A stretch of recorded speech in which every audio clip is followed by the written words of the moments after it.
Tailgate Show, the Tailgate Show. And you say Shot City, the Tailgate Show, the Tailgate Show, the Tailgate Show. And you say Shot City, the Tailgate Show, the Tailgate Show, the Tailgate Show. And you say Shot City, the Tailgate Show, the Tailgate Show, the Tailgate Show. And you say Shot City, the Tailgate Show, the Tailgate Show, the Tailgate Show. And you say Shot City, the Tailgate Show, the Tailgate Show, the Tailgate Show. What's up, Bears fans? Welcome to another episode of the Tailgate Show. It's your boy B Diddy, joined by True Biscuits and Gravy and Air. Jared, fellas, what is going on?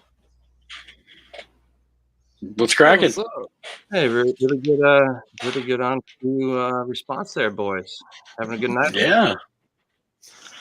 Stuck on the Star Heels there, man. Yeah. Tar Heels. They were up last time I checked. What was the score, man? No, Kansas is now rolling back on us. Oh, no shit. Yeah, 56-50. Sorry about that. Damn. Yeah, So up by 15 at the half. It's a killer. So we made another signing came through. Not a big name, Jerry. You seem pretty hype about it. It's Dan Crookshank, the safety from the Tennessee Titans, the tight end eraser, as he's known. Yeah, the video was pretty good, right? It was. I mean, what do you think about that signing? Like, what do you think he brings to the table? Well, I think immediately he brings depth to a position that we didn't have. And he also brings, like, a guy that can match up with tight ends, which we're going to need. You know, he's fast enough to match up with them and physical enough to smack them around. So I think that's a great signing. I think potentially, you know, I'm trying to think of the safety we had that could drop down into the box and could also play the tight end that well. And I cannot think of the dude's name. Adrian We had him Amos? forever. Chris Harris. Harris could do it, but Mike Brown. more recently, Amos. no, it wasn't Amos. He was the safety that almost played big nickel. I mean, that's a guy that you could almost play big nickel with. Because you know who I'm talking about now? He came in for You haven't mentioned a name, Jared. I don't know. I know, I can't think of his damn name. Dion Bush. You're getting closer in the 18 game. He had to play because of injury. DHC. Maybe. I can't think of DeAndre. it. Anyway, We still have him. no, that's not the guy. I can't think of his name. I'll find it. All right. Roll on. Sorry. All right, Biscuits. How are you feeling about the signing? I feel pretty good. He reminds me of that one safety from late 90s. You know who I'm talking about? No, I mean, look, at this point, I'm picking up on your BS. I mean, at this point, it's what he has over 400 snaps on special teams, so he's at least a special teams guy.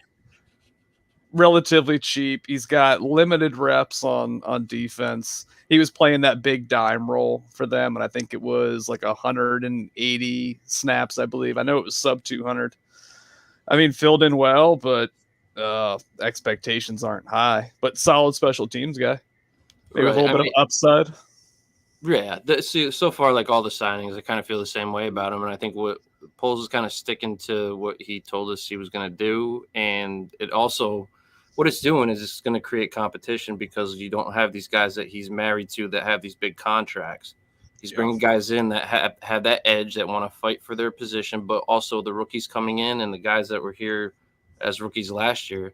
This is probably going to be one of the more competitive training camps we've seen in years because it's pretty much open. So I kind of like what he's doing from that aspect because competition, that's just going to iron sharpens iron situation. That's going to make the team stronger. You know what I mean? So I for a rebuild like we're doing, I kind of like what I understand the vision. I guess is where I'm at with it. But Jared, did you find that that mystery man? He came in for Bryce Callahan when he got injured, and I cannot figure out what the fuck his name is. Okay, we'll So he was a nickel. Okay, He was a safety, and he was a special teams ace. McManus. Sherrick. Yeah, the sheriff. He reminds me a little bit of McManus. Damn, that took you forever to pull McMahon. I thought we were talking McMahon. Well, never mind. Lining them up against tight ends, huh? Well, you had to play that spot whenever Bryce Callahan got injured. He played really well. That's the name that I could not. I'm sorry. It just took me forever. I do agree with you though, Diddy. It does seem a little bit different than your typical like 1 year flyers. At least these guys that Poles has gone after seemingly have a much higher upside than like signing like a Victor Cruz to a 1 year flyer. Like some of the moves that were being made in 2017 just feels a little bit different right now. How's this Raz? Actually, Raz is off the charts, isn't it? Yeah, it was 9.69, Jer. Damn. Unlike you, I got shit ready. Damn. Look at you. Prepared. Ooh, shots fired. That's all right. I'm messing around. The day I come prepared, the day y'all need to be scared. I thought you were talking about Al Afalava for the longest time there. I honestly didn't know where he was going with it. But next thing we got to talk about here, this Barstool prick, Jersey Jerry, talking shit about Justin not being nice. Yeah, it's relevant. It's current, and it's the offseason, and shit's kind of dry, boys, so I'm going to bring it up. So you have this guy, this little jabroni from freaking New Jersey. There's an autograph event in Jersey. I was going to go to it down in Edison, New Jersey. Tons of athletes, freaking Montana. Fields was there too. Right. So what the situation is, basically you had to buy tickets for the autograph or a picture. You had to show up with a ticket. This guy tried to freeload, get a picture. He's also from Barstool. Right. So he comes out basically shitting on Justin, making rude comments. So time out. Wait a minute. You said you have to buy a ticket to get a picture? You do, but he's Barstool, so I'm sure it's more of a media thing on his side. I'll get into that after you guys share how you feel about it, but because I have my own take on it. But I'm kind of traffic directing tonight. So basically, just get a little background. Guy puts out a tweet and then doubles down on his bullshit and comes out and says, well, Virginia doesn't have long left either. Just talking a lot of shit just to stir up the fan base. And of course, they ate it right up. So I don't know how you guys feel when you saw it. I'll throw it to you, Biscuits. What were you thinking? I'm going to stay away from your point because I know where you're going with this. And I think you're 100% true. So we'll save that for you. But I mean, yeah, I think the thing that got lost in all that is that he wasn't even taking the photo during not only like the location they were doing those photos. Someone else had posted one, I think, with his family, showed like a different backdrop. So it wasn't even in that same setting that photo was taken with this prick. I mean, it just comes off as super fucking entitled to hop on there. Not even a Bears fan either. But I think it all plays into what your main point is, which I'll let you take that one. I 100% agree with you, though. Yeah, I mean, sorry, Jared, it played out well on social media, didn't it? The memes afterwards were pretty good. I mean, Bears fans gave it to him real good, I thought. But yeah, I think we're all on the same boat on this one. I mean, yeah, that's basically what my whole train of thought was. When I first saw it, I responded to it. Then I actually looked at it, and it's just Barstool stirring up shit. In my opinion, Justin knows what's going on. They already talked to him before they did this. The picture was part of the work. Because really, it's good for Justin, too, right? Bears fans are like, we're sticking up for our quarterback. Barstool Chicago is going to back him. We played 2 games in Jersey this year against the Giants and Jets, right? It just sets up for them to lift themselves up in this situation. It's a work, like a WWE freaking work. Right. So now that's interesting because I agreed with your point of Barstool doing this on purpose to promote the brand because that is sort of their brand and any attention's good attention. Right. I never considered the fact that Justin would be in on that. Well, just to give him a heads up, listen, this is what we're doing. The agent was probably involved. Like, hey, we're going here. Don't take it personal. Do you know what I mean? Because it is good for Justin in a sense because Bears fans are going to step up and back him and it's going to hype us up even more about him. Then there's also part of me that thinks that Justin is so real. And just listening to that dude for 2 minutes, I didn't even know who the fuck Jersey Jerry was. Yeah, exactly. That's that video. I mean, hearing him talk, it's like, to me, it's not totally unplausible that Justin really kind of felt that way to this fucking prick. He was probably loud and obnoxious when he asked for the photo. I mean, the guy from Elite Icons, so where he was, like you said, Biscuits, it wasn't the same setting as the people that paid.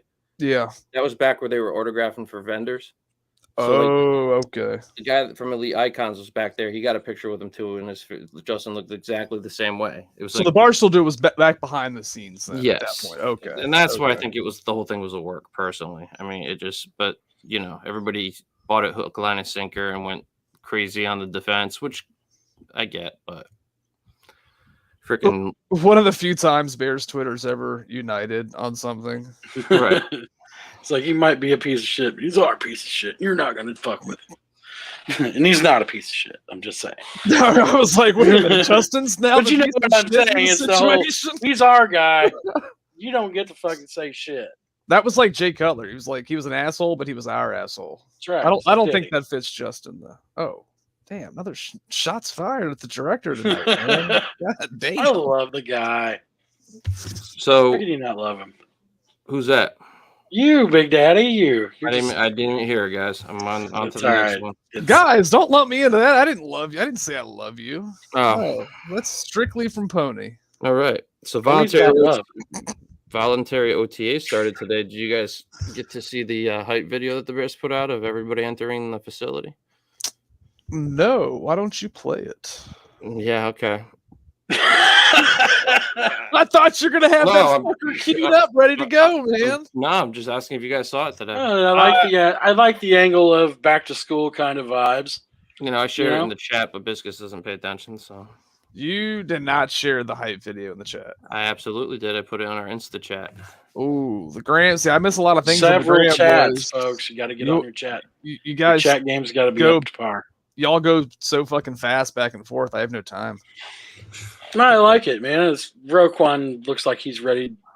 I mean, God, it was exciting to see Roquan on it. He's going to have such a big year. You think so? Oh, I think so. I think this defense is primed and ready for him to really shine. Are you concerned about maybe the boys ahead of him on that line? Freeing this minute? Sure, yeah. But I think you could supplement a lot of these guys in the draft, and that's going to – what may look a little desolate, you add a piece here, get a piece there.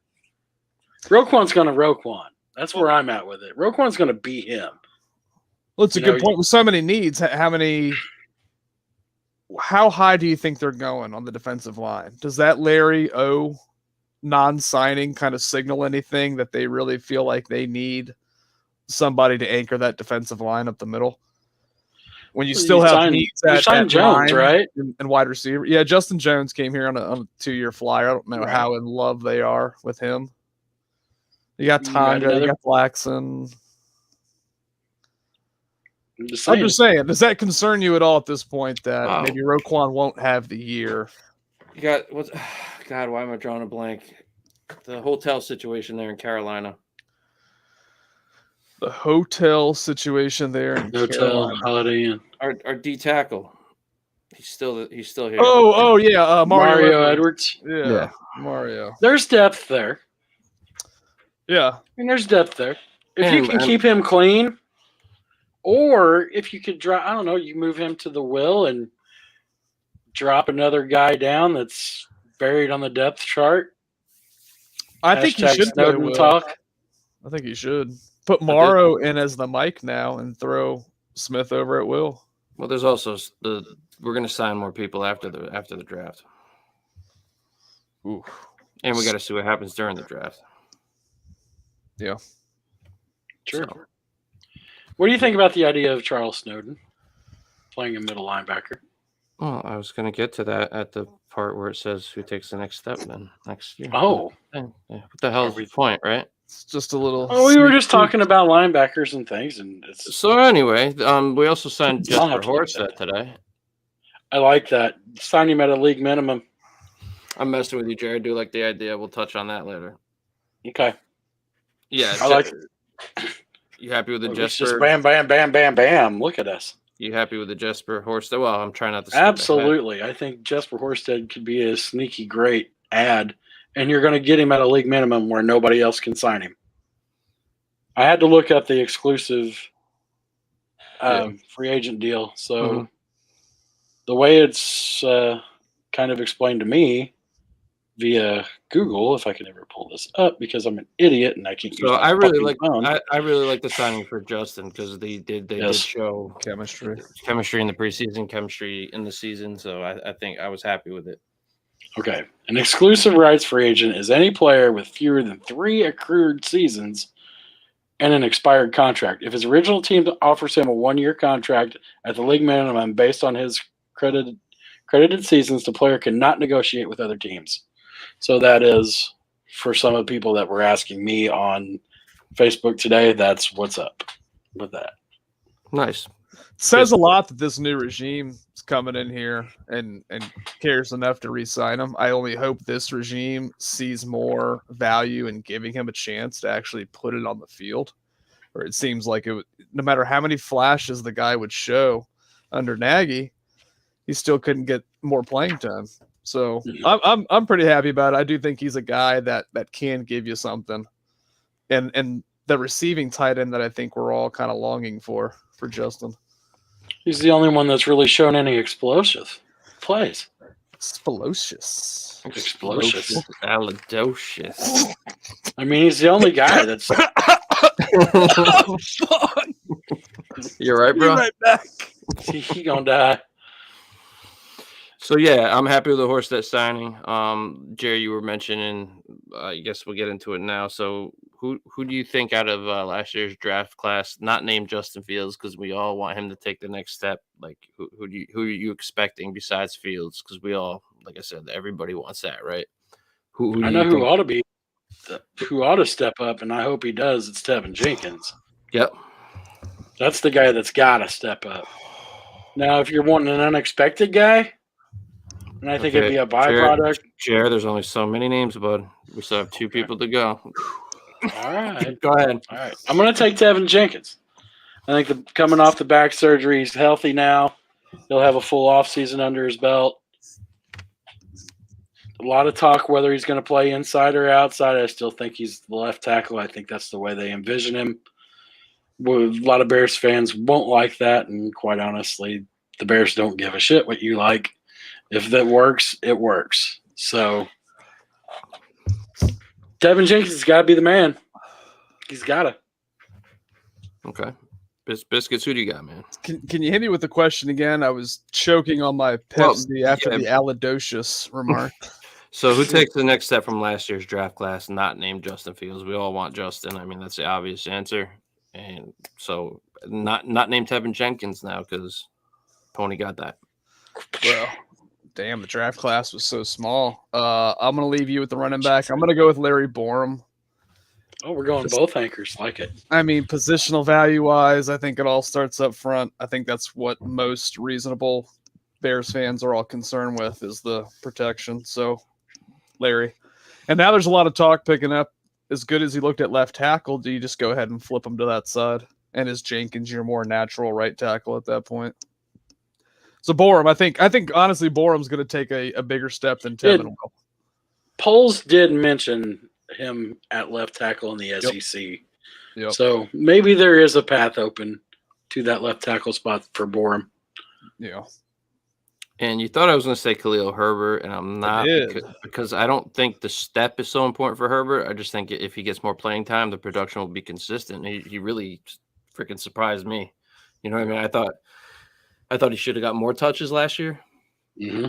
You know? Yeah. So I expect – we kind of know where he's at. I think actually more than pretty much every rookie on the list, I think Herbert kind of showed what he brings to the table because I think Justin, unfortunately, with everything going on around him, we didn't really get to see everything we thought we would. But Khalil What do you Herbert, think about Thomas Graham? Well, I like Thomas Graham. That's not who I was going to pick, though. I was actually going to pick Daz Newsome because I kind of think that I think legitimately with how the wide receiver core set up right now we don't know what's going to happen in the draft, but if we're just talking right now, I think he has a legitimate shot to prove himself. I think the wide receiver competition is going to be one of those things that's going to be fun as hell to watch during training camp. So I like what Daz out of college, that yak game, like that slot receiver. Like I think that they didn't really give him the shots I think he definitely should have had the way the season was going last year. So I'd like to see he started off a little banged up though, but He was nervous that first game he got out there. You could see that he was a little nervous about being on the field. sure. But what I liked about him out of college is he's kind of like once he catches the ball, he becomes a running back almost. Yeah. Like Right. he brought that aspect to the table to something we could really use. So I'm kind of hoping he's the guy that steps up. But yes, I mean, Jerry, yeah, I like Thomas Graham Jr., Khalil Herbert, my guy Charles Snowden. Hopefully he gets a shot, right? That's an interesting guy. Even though he was undrafted, yeah, I'd like with his size and his speed and the coverage skills that he displayed in college. He proved in the preseason that he was very capable of shedding blocks. I think he needs to put a little more weight on. Yeah. But I don't know what the holdup was. Hopefully he gets a shot to shine because, Jared, we were talking middle linebacker. I think that's legitimate. If he can 6'7", he's big. having a quarterback to try to throw over the top of that. I'm saying tight ends, that's going to be a problem if he can handle. And you said he runs a 4'7"? I think it's like a 4.8, but like that's at 6'7". Right. But what'd you say earlier though? He can make up for some of that mistakes with his length. Length pause. Yeah, I mean he's good in pass. He dropping back, he can do it. Like we've seen it on tape out of college. He's an interesting name for that cover 2 Mike, man. The more we talked about it, the more I thought, damn, having to almost like a next generational, like not generational player, but like a hybrid because of his size, like 6'7". We kicked around the idea of the Notre Dame guy that we last week we talked about trading draft picks and all that shit. Hamilton, yeah, that's a Hamilton. Yeah, but you could already have legitimately. You might have a guy, big bodied, tall, not stupid fast, but pretty fast. Taking that coverage spot in the middle, and we all know in the cover 2. The middle linebacker is the key, man. You got to be able to get back and cover that deep middle. Yeah, I mean, I don't know if he could handle all that responsibility this year with the limited NFL experience he has, but I think he's somebody that could be developed into that spot. Absolutely. And I don't think anybody would expect him to be able to just like, oh, well, he's starting now. Right. I just like to see him get some shine this year because that's another thing. When Nagy was here, you just like, what the hell are they doing? Why aren't they letting these young guys get a shot? Right. He always seemed immune to play a lot of rookies, heavy minutes. Yeah. It was ridiculous. Absolutely. But it's weird. He's sort of like that. He's got like a tweener almost. Like maybe not thick and big enough paws to play on the line. Talk about it. Maybe a little bit too big to play inside. Maybe he's your Sam linebacker, possibly. I don't know. It would be funny seeing a 6'7" middle linebacker though running down the field. Be kind of dope. It would be. Well, if he can get off blocks, man, and if you can keep him clean or keep Roquan clean, like we were talking about, leaves him free to roam. Right. How hard? I mean, just think about it. If you're a quarterback, and say you're not the tallest quarterback in the world. Maybe you're 6'1", and you've got to look over the line that's already tall. Now you've got a fucking tight end or a receiver streaking across the middle, and here comes 6'7" crossing with him. You might think he has an open field and just bat the ball down or take it away itself. It's an interesting thought. I mean, what's interesting too is you look at Robert Quinn. Charles Snowden only weighs 5 less pounds than Robert Quinn. So maybe that comment that I said that he's not big enough to play on the line is a little overblown. Not saying that he has the pass rush moves that Robert does, but I think that position, he probably kind of gets caught up in the numbers game because you got Quinn, you got Gibson, you got Muhammad, who they just signed from the Colts. So maybe edge, he's kind of further down the pecking list if you're really trying to get him some playing time. What's the knock on Robert Quinn, though?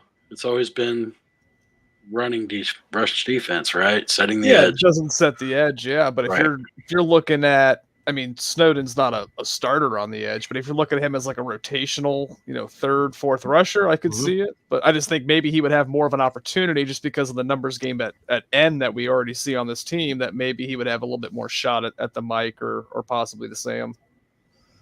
I just don't know. I mean, how many if we've ever seen a middle linebacker who was 6'7"?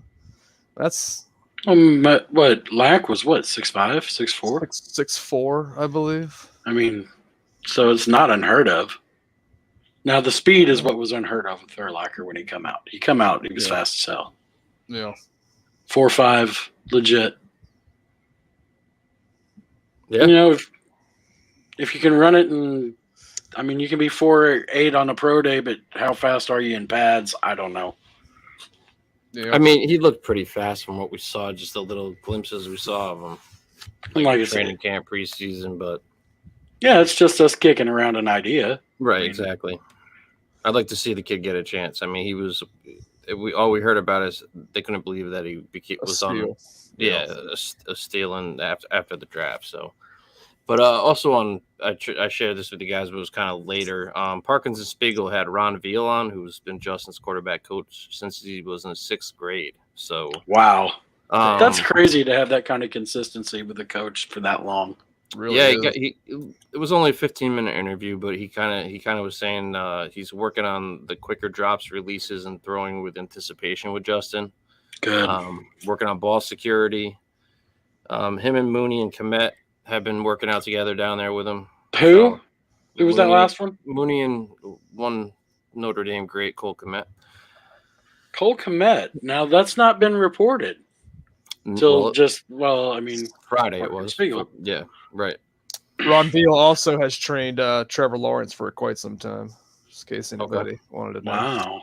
Yeah, I mean he's been training Justin since 6th grade, which is like that's his dude, you know what I mean? So they asked him. That's amazing. Can we just think about this for a second? At a 6th grade level, some guy, you got a little arm talent at 6th grade, and this guy's like, I'll coach him.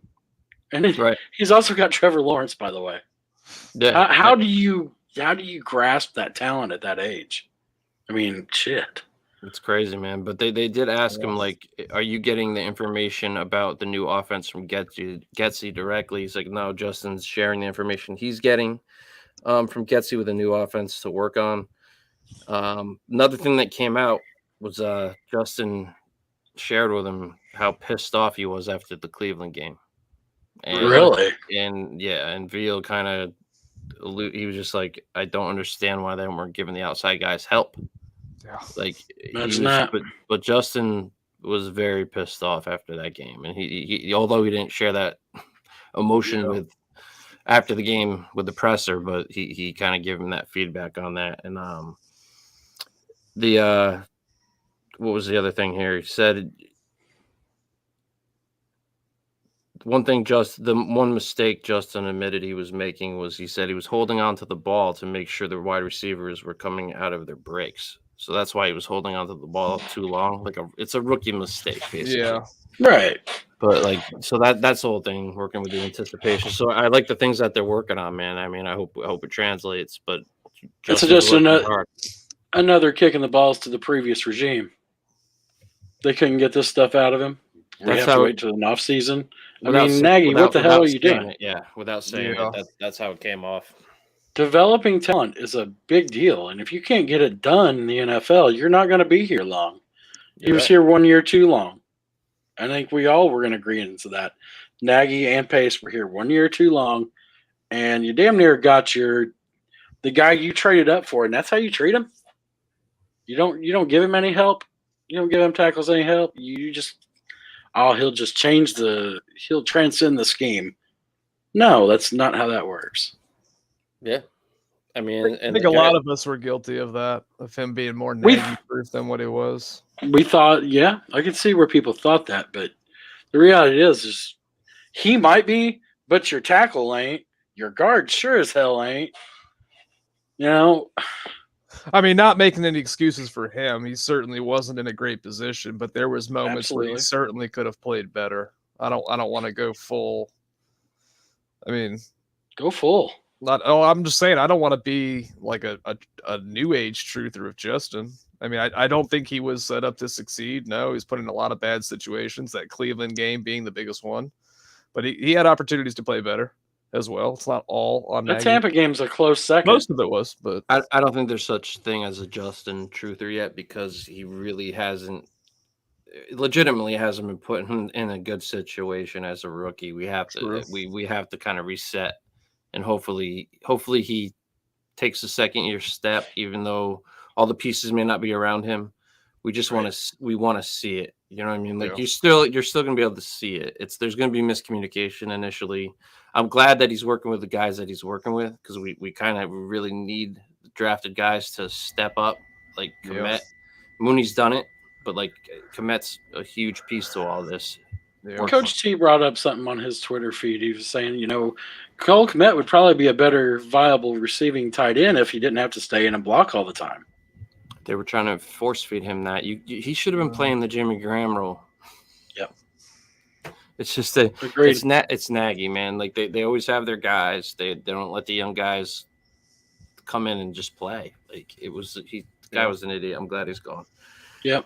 It makes me excited for Luke Getsy. I mean, I hope the dude can call plays and call them well and put us in a position to actually watch offensive talent flourish. I mean, there's not many guys on the offensive side that really scare you. It's Mooney and Justin when he breaks contain. That's really it. I mean, can you think anybody else? Would that what? I mean, I think you can run the bulk of the offense through David Montgomery and Khalil Herbert and just run a shit ton of play action off that, and you can. But get does a he good scare second you? year. I mean, if David Montgomery catches a flare pass in the flats, does he scare you that he's going to take it to the house? To the house, no, but can he rip off a significant chunk if he makes that first guy miss? Absolutely. If they can execute the screen game, Montgomery will be really fun to watch. I think David's going to bring some juice this year. I think Khalil's going to get a big bump up. I think it's going to look a lot like that 2020 Cleveland Browns offense. That's my hope of what it looks like. That would be nice. Where both of the running backs are productive. And I mean, Khalil Herbert to me is the home run hitter. I mean, He's that's got the more guy. of that top end speed. I would agree with that. So if you hit him like on a dump off in the flats, if he makes a guy miss, he can be gone. Yeah, and I'm excited about Alec Pierce too. I mean, he's going to bring a lot to the table also. So. Oh, here we go, Alec Pierce talk. Yeah, and Watson, and we're taking them all, man. I mean, I took 3 receivers today and got shit for them. So. Oh, are you mocking out with your cock out? Is that what's happening right now? What was it? My What was it? goodness. It was Pierce, Watson, and Sky Moore. Was that the third one? How did I you remember do what it that? I was. swear. That is unrealistic.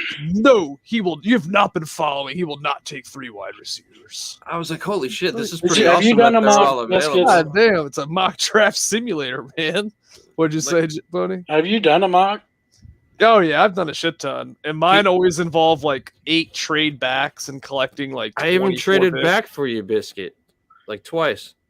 Well, in like the 5th or the 6th. Yeah, but I got a D tackle from Ohio State, offensive guard, safety, offensive tackle, offensive guard. But did you get Micah McFadden? That's the question. That is the question. That's the dog, dude. No, but I got Justin's guard from Ohio State with the last pick, Thayer Munford. Thayer Mumford. There's a name. The guy that I keep getting with that first pick Petrie. is Petrie from Yeah. Baylor. Is he There's your quite second corner. Is he quite the dish? He is quite the dish. Well, you would like him, Diddy, though, because Hey, he does exactly what you're looking for in that cover too, which is to come up and smack somebody. He's a Yes. very, very good tackler. he's a good tackler, and he's pretty damn good in coverage. In the Big 12 championship game, he breaks up the game-winning pass, right? Yeah, I do believe that's correct. I mean, big guys making big-time plays in big-time games. That's what we need. Yeah. So, I mean, I know the first pick being a cornerback would be, like, probably poo-pooed on by most Bears fans because it's defense, but that might be the guy that's available, and you might have to take him. Depends on value. I wouldn't totally hate it. Right. I mean, and the crazy part is, honestly, we were talking about who takes the next step, Pace left us with what could potentially be one of his best draft classes. I mean, That is true. If Thomas Graham can do anything, yeah, if you get 2 offensive line starters and a quarterback just from those first 3 picks, that's already a slam dunk class in my opinion. And I'm the biggest Ryan Pace hater. oh, absolutely. Then you throw in Graham and then maybe a Daz Newsome and a Khalil Herbert. Yeah, I think you're right, Diddy. That's I would agree with that. Right. Yeah. So I have to agree too. Even though we'll I hate see how it Tucker. plays out, but at least he left us with something. Right. That's what I'm most curious to see this season is how Poles views some of these young pieces that are here, not only from a starter perspective, but positional wise. Where does he view Borum and Jenkins? Guard, tackles, either spot. Biscuits, don't look at your TV tonight. I think a lot. What's the score now? It's all over now, baby blue. Rock fuck. chalk. Damn it! Just like a guy like Daz Newsome, like when he was with the Chiefs, they might have scouted Daz and really really liked him, and might give him a chance to showcase what he has. That's the thing I'm most curious to see is what their evaluations are on some of these young guys. Yeah, We'll actually get a good look at it too with a different set of eyes. Yeah, You think about the same monotony that was put through with freaking Nagy. We won't have that. You got good eyes. You got different eyes looking at the offensive line. You got different eyes looking at your defense in all those positions. So, it can be an exciting time. We could be underselling the guys that are here. it's going to be a refreshing time. There's a lot of change. I don't expect everything to click, and we're going to have this exciting season. But I think it's just going to be something that we didn't have before. Is looking forward to what the future could be. I don't know how exciting the games are going to be all the time, but it's going to be just exciting to see how this team is going to look moving forward. This is a rebuilding year. Yeah. So, Well, you think about, certain teams get certain buzzes around them. Like 2017, there was a buzz around the Bears just a little bit. Bears fans were a little more hyped than usual, especially at training camp. It was like you could feel something was different with that team. you're talking about Mitch's rookie year? 2018. You said 17. 2017 going into 2018. My bad. Oh, okay. You said that really strange, Jared. I definitely thought you were I talking say about shit Mitch's strange year. all I'm the not gonna time. lie. I was like, maybe there was a little buzz coming off the number 2 pick that we all kind Right. of didn't want. Because the defense played pretty good in 2017. It's like, well, shit. They did. If we can get just a little bit of offense, You Well, talking then about the Khalil Mack. yeah, then you're the talking about Khalil Khalil thing Mack? Yeah, like sent it over the top. well, that was Then it before just a Khalil Mack. frenzy. But Yeah, even going in, there was buzz going in that offseason for sure. Then the Khalil Mack thing just poured gas on the fire, and it just everybody it went totally crazy. nuked it. Yeah, yeah, it I was a little bit bought thicker and creamier than Buzz at that point. And evidently saltier. Right. So you guys got anything for throwing shade? I really haven't thought of anything, but go for it. Mikey's ears, biscuits. You got any shade? Oh, shade. Yeah, you know what? My shade is to double A. Plug in that mic. Get back to the pod. Earmark. This is 38-minute mark. I'm going to send this to him. Hey, we miss you. We're disappointed in you.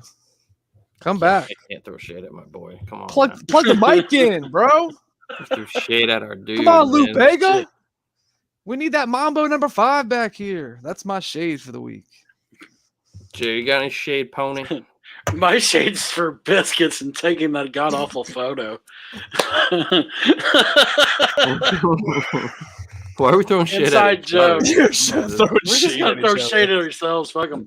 That's Man. where I this mean, pod has gone. Yeah, all right, legit. It's that asshole from Barstool. I don't like him.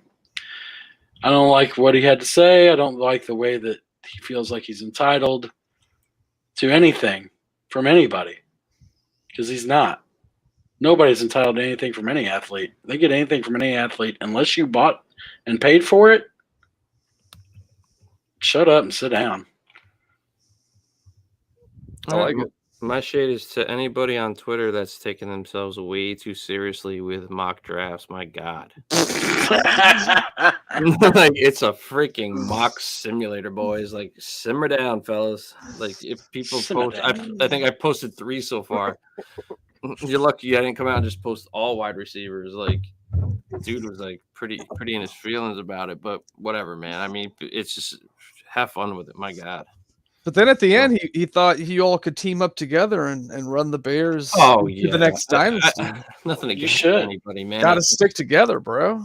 Yeah, it was just it's interesting how interactions on Twitter go down sometimes. But That's how So, it always goes. And on guys- social media. you guys got anything else, or Diddy's like, let's get out of here. well, I'm just saying. Now, the I mock think draft thing is funny. Everybody, as you're doing these mock drafts, they have one guy that they really like fall in love with. And then when they see other people post mock drafts that doesn't include their guy, they get super defensive about it. Yeah, I'm with Shout Bears out- fan 129. I was a rigged national championship. I didn't even catch the end of it. Jared, we only lost by 3. You made it act like we got fucking blown out, man. You were up 15. Yeah, Shade they- on they- you. 47 points they scored in the Shade. second half. God damn. I blame I've been AA there, for man. this. No, but all listeners, we encourage you to like and subscribe to our YouTube channel. Check us out on Facebook, Twitch. We have the link tree on our bio on Twitter. Thank you for all your support. Yes. Download, like, give us a rating on the Apple Podcasts. Yeah, definitely. And Rate Jared's hair. oh, by the way, Silk Sonic with 4 Grammys. It's a pretty good night for those boys. So get you some Silk Sonic, get your ladies in the mood, and enjoy yourselves. Is that what's playing right now? No, I feel like I'm at like a Best Buy or something in the electronics section. yeah, it's almost like it's just the music that was playing when Robert Kraft went into that spot. Oh, But anyway, Pony picked the music, so I like it. music. I feel like I'm sailing on a cloud right now. Yeah. You probably are. I think I am. Let's be legit. And with that, that's just another episode of The Tailgate Show. Duh, UNC heartbreak. This is the end of the show. So enjoy it. Duh, who's that safety again? Yeah, fuck off, biscuits. The 2G.